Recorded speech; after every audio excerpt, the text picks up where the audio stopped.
할렐루야. 오늘 성령 강림 주일입니다. 성령의 능력과 은혜가 충만하시기를 축복합니다.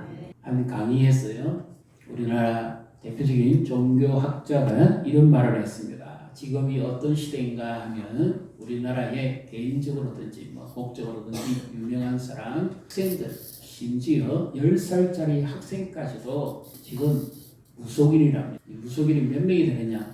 80만 명에서 100만 명 가까이 된다. 제가 이 말씀드리는 이유가 뭔지 아시겠습니까? 아, 무속인이 그래 많구나. 그것을 말씀드리기 위함이 아니죠. 뭡니까? 그만큼 시대가 살아가기 어렵다는 겁니다. 그래서 불확실하고 혼돈스러운 이 세상을 어떻게 살 것인지 사람들이 갈등하면서 지금 굉장히 괴로워하고 살아가고 있습니다. 자기 힘으로 안 되니까 어떻게 할까요? 자기의 미래와 자기의 운명을 바꾸고 싶은 거죠.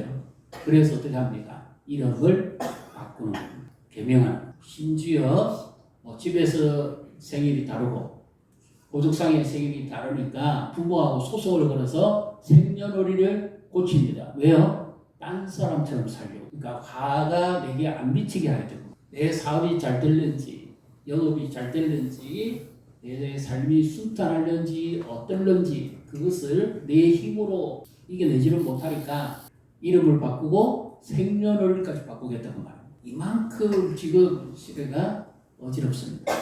살아가기 힘듭니다. 여러분의 삶은 평안하십니까? 기쁨이 있습니까? 하나님의 은혜가 있습니까? 오늘 우리를 성령으로 충만케 하시는 주님을 만나시기를 축복합니다. 이 많은 사람들이요, 전부 하나같이 공통점이 있습니다. 뭡니까? 자기의 삶이 바뀌기를 원하지 않고 자기 주변의 것이 다 바뀌기를 원합니다. 그래서 자기가 딴 사람처럼 살아보기를 원합니다. 그러나 하나님은 그렇게 하시지 않고 우리를 있는 모습 그대로 사랑하시고 나를 바꾸어서 능력 있는 그리스도인으로 나를 변화시켜서 하나님이 기뻐하는 삶을 살아가게 하시는 줄 믿으시기를 바랍니다. 지금 이 시대가 어떤 시대냐? 한마디로 말하면 성경으로 돌아가면요, 이세벨이 아합과 북쪽 나라 이스라엘을 장악할 시대와 같습니다. 사람들이 하나님이냐 바알이냐 이 두 사이에서 머뭇머뭇거립니다. 말씀에 확신을 가지지 못하니까 불안하니까 뭔가를 의지해야 되겠으니까 학생들조차도 청년들도 지금 타로라는 카드가 호기심에서 하는 게 아닙니다. 무속인을 찾아가고 점수를 의지하고 그렇게 살아가고 있습니다. 하나님과 이 우상 사이에서 하나님과 이 점술 사이에서 지금 왔다 갔다 하고 있습니다. 엘리야 시대에 얼마나 아합이 이세벨이 악한 통치를 합니까? 하늘이 닫히고 비가 내리지 않습니다. 3년 6개월 동안. 그런데도 이들이 하나님께로 돌아오지를 않습니다. 엘리야는 하나님의 능력에 힘입어서 그 사역을 잘 감당했습니다. 그리고 그를 이어서 이 하나님의 선지자로 부름받은 엘리사가 자기는 농부입니다. 하나님의 부름을 받았습니다. 그런데 자기 힘으로 할 수 있는 게 하나도 없습니다. 그래서 간절한 소원이 하나 있었습니다. 엘리야의 영감에 갑절이 내게 주어지기를. 엘리야가 승천하기 직전까지 그것을 지속적으로 구하고 찾지요. 그래서 마침내 영감이 갑절을 임합니다. 하나님의 말씀 사역을 효과적으로 잘 감당했지요. 악에 대항하고 죄에 대항하고 우상과 타락한 그 백성들이 주님께 돌아올 수 있도록 말씀을 능력 있게 선포했습니다. 지금 우리가 살아가는 시대가 얼마나 어려운 시대인지 얼마나 어두운 시대인지를 우리가 바로 깨달아야 됩니다. 그래서 우리가 해야 될 건 뭡니까? 우리 한번 따라해 보십시오. 주여 성령의 능력을 갑절 부어주소서. 지금은 안일하게 살아서 안 됩니다. 지금은 우리 앞에 닥친 이 온갖 어려움과 이 영적 세력들이 과거에 우리가 그냥 순수하게 예수를 믿고 따라가는 그 시대가 아닙니다. 많은 사람들의 마음들이 하나님으로부터 이탈하고 있습니다. 하나님 말씀으로부터 멀어지고 있습니다. 그렇기 때문에 지금은 잠자고 있어서는 안 됩니다. 깨어 기도해야 됩니다. 그래서 엘리사처럼 절박함이 있어야 됩니다. 하나님 제발 나를 이대로 내버려 주시지 마시고 나를 붙들어 주십시오. 나는 내버려 두면 죄밖에 안 됐습니다. 나는 내버려 두면 내 방식대로 삽니다. 사람이 자기가 누군지를 알아야 절박함이 나옵니다. 아, 내 생각대로 하면 안 되는 거구나. 내 방식대로 하면 인생이 안 되는 거구나. 이것을 깨달아야 됩니다. 그래서 하나님을 찾아야 됩니다. 하나님을 가까이 하시기 바랍니다. 하나님의 능력이 내게 임해야 됩니다. 그렇게 해야만 내가 새로워질 수 있습니다. 이름을 바꾸고 생년월일을 바꾼다고 해서 내가 달라지는 거 아니에요. 하나님의 은혜가 내게 임해야 됩니다. 하나님의 말씀이 내게 임해야 됩니다. 하나님의 능력이 내게 임해야 됩니다. 그럴 때 내가 죄를 이깁니다. 악을 이깁니다. 부정을 이깁니다. 악한 세력을 이깁니다. 능력 있는 그리스도인으로 살아갈 수 있습니다. 그래서 오늘 성령 강림주일은 우리가 그냥 기념하는 될 게 아니에요. 이 성령의 능력이 내게 갑절이나 임하기를 우리가 간곡하게 사모하고 또 우리도 그렇게 부르짖어야 해요. 성령 강림주일은 예수님이 약속하신 대로 성령이 오신 날이죠. 예수님이 사도행 1장 초반에 보면 우리를 위해서 십자가 지시고 죽으시고 부활하셨다가 제자들과 함께 40여일을 같이 계십니다. 그리고는 하나님 나라의 복음을 전하시고 성령 부어 주실 것을 약속하시죠. 그리고 너희는 예루살렘을 떠나지 말아라. 내 아버지께서부터 위로서부터 능력이 너희에게 부어질 때까지 너희는 이곳에 머물라. 그렇게 말씀합니다. 그래서 이 예수님의 승천하시는 모습을 본 제자들과 여인들이 돌아와서 제일 먼저 하는 것이 있습니다. 무엇이죠? 읽습니다. 여자들과 예수의 어머니 마리아와 예수의 아버지가 더불어 마음을 같이하여 오로지 기도에 힘쓰더라. 아멘. 오로지 기도에 힘쓰더라. 전심으로 보였단 말입니다. 믿음은 한 마음 되는 겁니다. 불신은 마음이 흐트러지는 거예요. 온전한 마음으로 하나님을 따르는 사람이 믿음으로 하나님을 찾습니다. 이것이 기도입니다. 기도는 내 마음을 먼저 하나님께로 집중하는 겁니다. 그리고 내 마음이 온전히 하나님께로 향하게 하는 겁니다. 그분의 은혜가 내게 임하게 하는 겁니다. 여자들, 당시 헬라 문화에 여자는 수여 포함도 안 시켰는데 여기 복음이 전파되자마자 남자들, 여자들 누구든지 하나님 앞에 은혜를 받을 수 있는 길이 열립니다. 이것은 바로 구약성경의 요엘서에 예언된 그 말씀이 성취되어지는 거죠. 요엘서 2장 28절 29절 우리 같이 읽습니다. 그 후에 내가 내 영을 만민에게 부어주리니 너희 자녀들이 장래일을 말할 것이며 너희 늙은이는 꿈을 꾸며 너희 젊은이는 이상을 볼 것이요 그때에 내가 또 내 영을 남종과 여종에게 부어줄 것이며 내 영을 또는 구약성경은 하나님의 영이고 신약성경에 보면 그리스도의 영 또는 성령을 너희에게 부어줄 것이다. 여기 부어준다는 말의 의미는 마치 하늘에서 비가 내려서 땅이 완전히 새롭게 되어버리는 걸 말합니다. 바짝 말랐던 여름 강물에 비가 내리면서 대지가 새로워지고 생명이 새롭게 움돋는 것 이것을 부어준다 이런 의미로 표현합니다.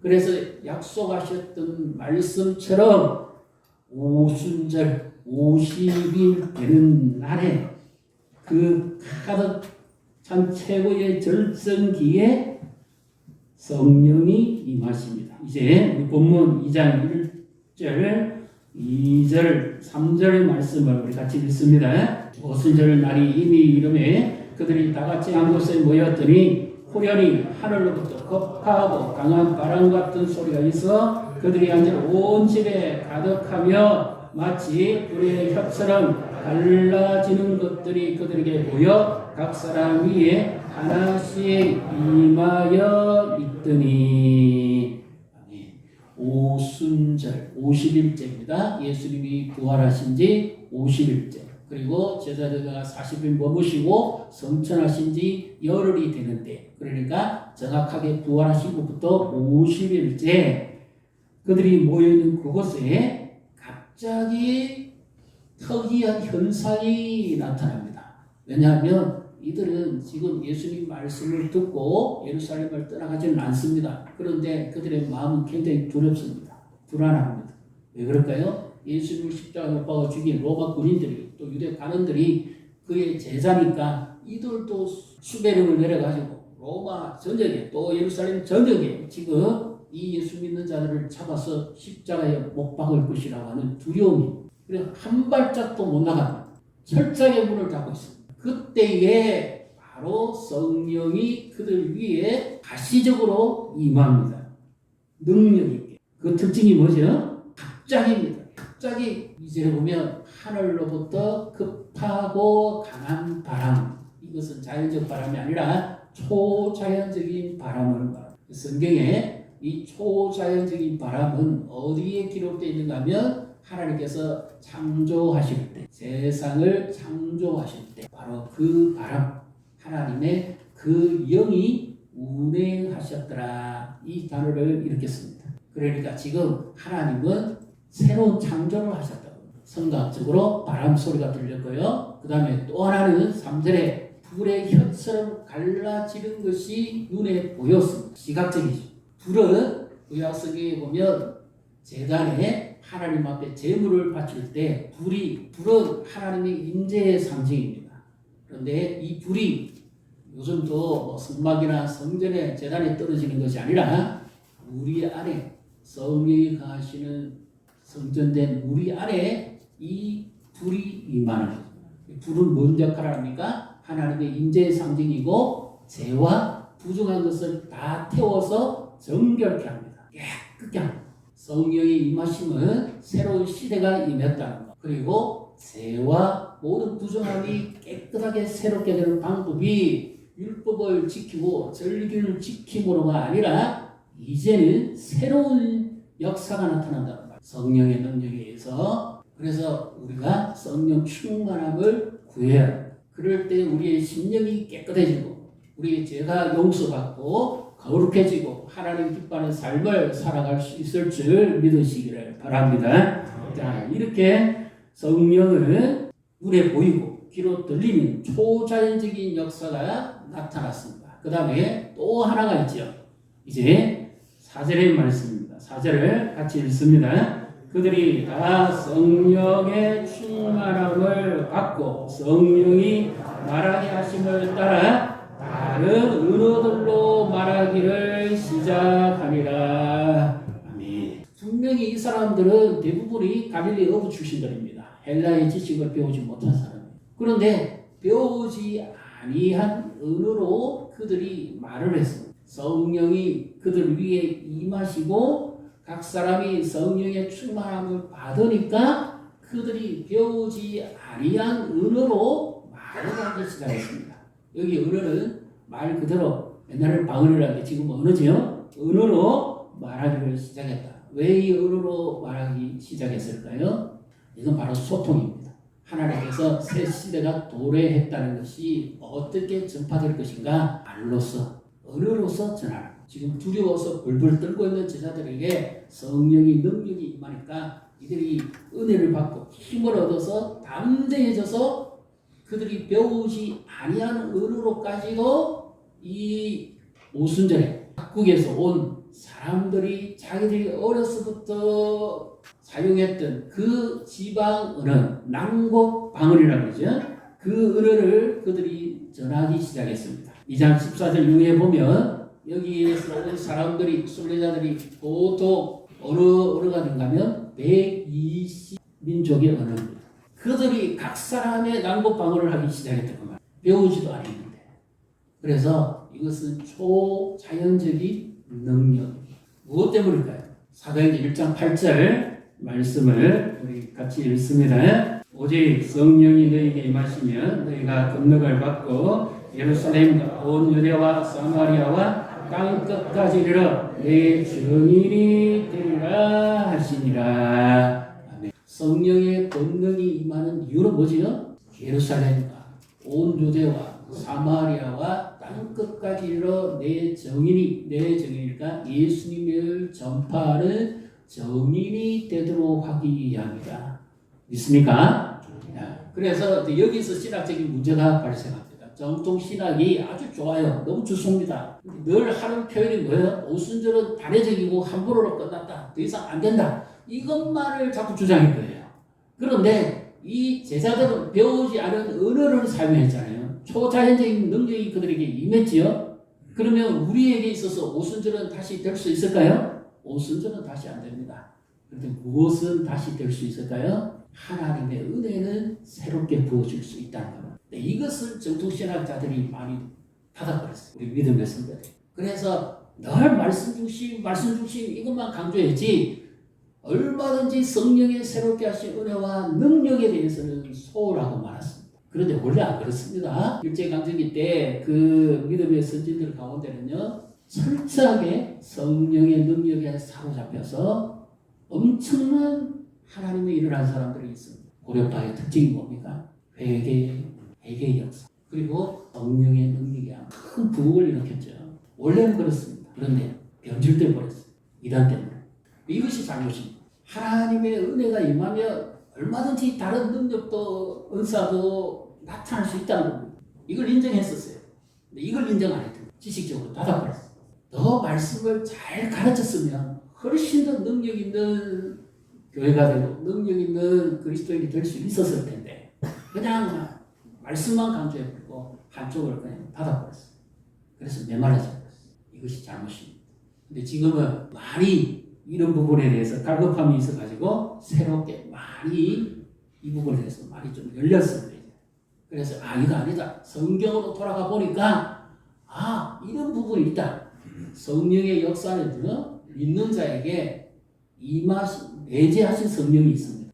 성령의 알고서는 아무도 예수를 주시라 할 자가 없다 했으니까 내재하시는 성령이 있습니다. 또 하나가 있어요. 무엇이 있을까요? 초월적인 역사가 있다. 복음을 전하고 선교지 가서 믿지 않는 타문학교에 가서 복음을 전하는 사람에게 무슨 능력이 있어야 되겠습니까? 말씀과 함께 그곳에 임하시는 성령의 능력이 있어야 됩니다. 그렇게 할 때 죄를 이기고 악을 이기고 담대하게 복음을 전할 수 있는 것입니다. 이 부분을 많이 소홀히 해요. 그래서 이것이 너무 소극적이 됐어요. 말씀을 잘 가르치고 차라리 은사를 잘 활용할 수 있게 했으면 훨씬 더 능력 있는 그리스도의 삶을 살아갈 수가 있었을 텐데 이 부분이 닫혀버립니다. 원래 믿음의 사람들은 그렇게 살지 않았어요. 교회가 어떻게 하면 새롭게 되느냐? 오순절로 돌아간다는 말은 오순절의 그 사건으로 돌아간다는 말이 아니라 오순절의 은혜의 갈급함으로 다시 돌아가야 된다. 그렇게 표현합니다. 그럼 우리는 어떻게 하면 이제 이 은혜를 받을 수 있을까요? 성령의 초월하심의 능력입니다. 예를 들면 우리가 내 개인이 새롭게 되시기를 원한다. 새로운 삶을 살고 싶다. 그리고 교회가 중요한 사역을 앞두고 또 나라 민족의 아주 중요한 위기 선상에 있을 때 늘 뭐 했지요? 기도하고 하나님께 전심으로 부르짖었습니다. 그때 하나님께서 새로운 은혜를 부어주신 거죠. 이것은 뭡니까 그러면? 내재하시는 성령의 역사입니까? 아니죠. 초월적인 그분의 능력이 임한 겁니다. 그 순간순간마다 우리가 수련회 앞두고 성경학교 앞두고 하나님 앞에 기도하고 부르짖을 때 하나님이 들으시고 그때에 엄청난 은혜를 부어주시잖아요. 이건 내재의 은혜입니까? 아니죠. 초월적인 역사입니다. 이것을 인정해야 돼요. 그래서 우리는 어떻게 하면 그러면 성령의 능력을 받을 수 있을까요? 역대하 16절 같이 읽습니다. 여호와의 눈은 온 땅을 두루 감찰하사 전심으로 자기에게 향하는 자들을 위하여 능력을 베푸시나니 이 일은 왕이 망령되이 행하였으므로 이후부터는 왕에게 전쟁이 있으리다 하네. 이 아사 왕이 도무지 자기 군대로는 적군과 싸워 이길 힘이 없어요. 무기도 안 되고 군사 숫자도 안 되고 국방력도 안 되고 모든 것이 안 됩니다. 상대편에 쳐들어온 이 연합군은 철기를 무기를 가지고 와서 공격하고 빼고 사니까 꼼짝없이 죽을 지경이 됐습니다. 그때 남유다의 이 나름대로 선한 왕이었던 믿음의 사람이었던 아사가 자기의 무기도 의지하지 않고 온전히 하나님께 나아갑니다. 하나님만 바라봅니다. 그리고 전심으로 하나님의 말씀을 의지해서 큰 자든지 작은 자든지 누구든지 하나님이 이기게 하시면 이기는 것이고 그렇지 않으면 피할 수밖에 없습니다 하는 하나님의 주권과 능력을 인정합니다. 그리고 전심으로 하나님께 부르짖었습니다. 그랬더니 하나님께서 이 적군을 완전히 하나님의 능력에 의해서 소멸시켜버립니다.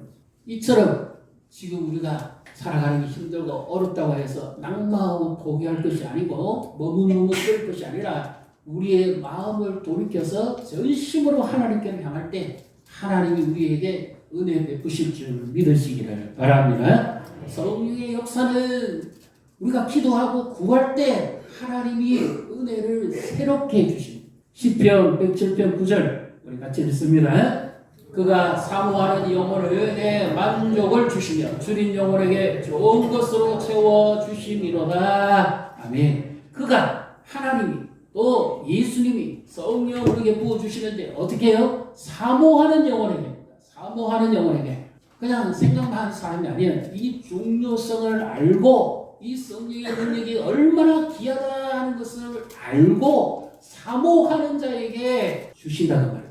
그리고 마치 줄인 영혼에게 하나님께 갈급하고 하나님께 굶주려서 그렇게 하나님을 찾고 부르짖는 자에게 하나님께서 가장 좋은 은혜를 주시는 줄 믿으시기를 바랍니다. 그러면 이것은 누가 받아요? 우리는 못 받습니까? 성경에 누가 받는다고 그랬어요? 사모하는 자예요. 우리는 사모하면 됩니까? 우리도 사모하면 됩니다. 성령의 역사는 내재 역사만 아니라 초월의 역사예요. 전 우주에 충만하게 역사.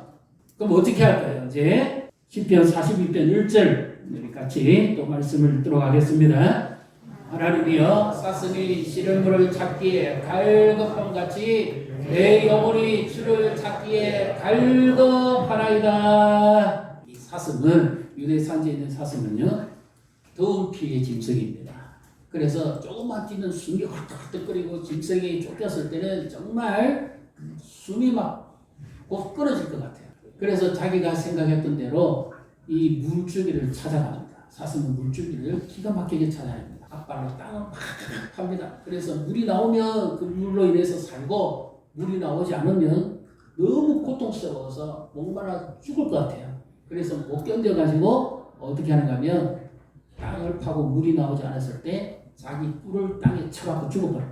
그만큼 고통스럽다고 말해요. 이처럼 우리가 하나님을 찾는데 이와 같이 하나님을 찾으라는 말입니다. 하나님이 나의 구원이고 하나님만이 나의 소망이고 하나님만이 나의 능력입니다. 주밖에 나를 도와줄 자가 없습니다. 전심으로 하나님을 찾고 부르짖을 때 하나님 우리에게 새로운 은혜, 새로운 능력, 새로운 은총을 베풀어 주실 줄 믿으시기를 바랍니다. 그래서 사슴이 시냇물을 찾는 것처럼 간절하게 하나님께 찾고 메어달리고 부르짖어요.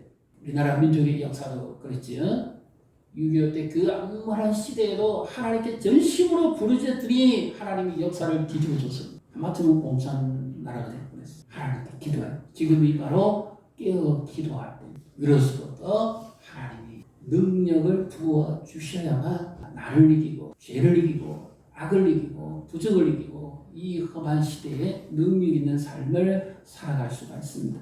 그리스도인이란 어떤 사람입니까? 세상의 방식으로 사는 사람이 아니라 하나님의 영광, 말씀에 의해서 주님이 기뻐하는 삶을 살아가는 방식을 아는 사람이 그리스도인입니다. 성령 충만하기 위해서는 먼저 하나님께 집중해야 됩니다. 우리가 기도할 때. 말씀 드릴 때도 집중해야 돼요. 그리고 그 기도하면서 말씀을 의지하고 부르짖어야 돼요. 그리고 기다려야 돼요. 전심으로 하나님을 찾고 부르짖고 기다려야 돼요. 그리고 하나님이 기뻐하는 삶이 무엇인지를 우리가 순종하고 돌이키고 회개해야 됩니다. 우리의 생활과 삶 속에서 예수만이 그리스도가 구원이심을 우리가 능력 있게 전파해야 됩니다. 지금 우리가 살아가는 시대가 굉장히 혼돈스럽고 어지럽습니다. 우리나라 지금 깨어 있어야 됩니다. 만약에 성경의 가치보다 이런 것들이 우리나라를 장악하기 시작하면 우리나라가 걷잡을 수 없이 무너집니다. 러시아에는 한때 대부흥이 있었습니다. 러시아 전경에 우크라이나도 마찬가지고 그 지역의 나라들이 한때 영적인 엄청난 부흥이 일어났습니다. 복음의 열매가 있었고 능력 있는 삶을 살았습니다. 그런데 저 러시아가 왜 지금 저렇게 됐을까요? 많은 학자들이 연구를 했어요. 그런데요, 러시아의 문학가 중에 한 사람이 미국으로 망명을 해가지고 그가 이런 말을 했어요. 자기가 어렸을 때 어른들에게 들었던 것은 이런 나라가 아니었다는 거예요. 정말 평화롭고 기쁨이 넘치고 러시아가 옛날에는 엄청난 제국이었잖아요. 전 세계에 대표하는 나라였죠. 그렇게 좋았는데 왜 이래 됐느냐. 어른들이 전부 하나같이 이렇게 말했다는 거예요. 우리가 위기입니다. 잘 들으셔야 됩니다. 사람들이 하나님을 멀리하는 순간 온갖 자유주의와 공산 사상이 들어왔다. 지금이 위기. 우리나라가 그렇습니다. 온갖 사상과 악한 세력들이 나라를 흔듭니다. 사람들이 하나님에게서 멀어집니다. 머뭇머뭇거리고 돌이켜야 돼요. 지금 내가 깨어 있어야 돼. 교회가 깨어 있어야 돼. 성도들이 깨어 있어야 돼. 하나님의 말씀으로 돌아가야 돼. 나부터 먼저 하나님의 능력 있는 그리스도의 삶을 살아가기 위해서 내 힘만 의지하고 내 방식만 의지하고 살았던 것을 회개하고 노력해야 돼. 하나님의 말씀을 더 가까이 하고 능력 있는 삶을 살아갈 수 결단해야 돼. 이것이 마지막 기회입니다. 여기서 무너지면 더 무너져버려. 못 돌이켜. 그 엄청난 부를 이뤘던 그 엄청난 복을 누렸던 러시아에서 하루아침에 완전히 넘어가버렸어요. 말씀보다 강한 무기는 없어. 성령의 능력보다 강한 무기는 없습니다. 온전히 우리가 그 주님을 의지하고 그 주님을 붙들고 주님께 간구할 때 주님께서 들으시고 우리의 삶을 새롭게 하시고 영적 부흥이 일어나게 할 줄 믿으시기를 주님의 이름으로 축복합니다.